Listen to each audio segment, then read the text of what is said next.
Di Kota Palembang semakin banyak komunitas pecinta hewan, salah satunya pencinta hewan reptil. Hewan reptil sendiri terdiri dari beberapa jenis seperti jenis ular, berbagai jenis kadal, dan kura-kura.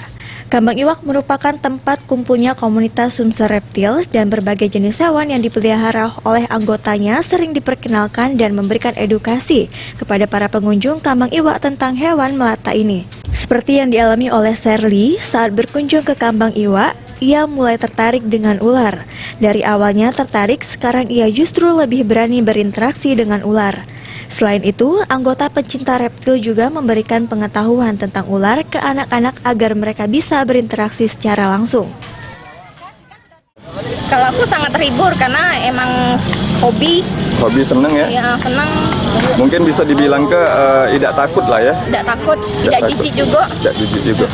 Oke, mungkin ngerasa teredukasi tak dengan kawan-kawan di sini dengan ada reptil, mungkin bisa mengenal reptil, karakter dan segala macam. Iya, teredukasi ya. Oke, mungkin apa manfaatnya bagi Mbak Dewek ketika tahu karakter ular itu Dewek reptil? Apa ya? Apalah.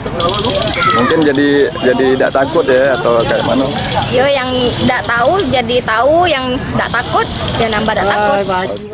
Terutama bagi anak-anak harus diberikan pengetahuan atau edukasi dini tentang hewan reptil ini, agar mereka bisa membedakan reptil mana yang jinak dan mana yang agresif. Pengenalan hewan reptil juga untuk anak-anak agar mereka tidak takut dan fobia. Mardiansyah, PAL TV.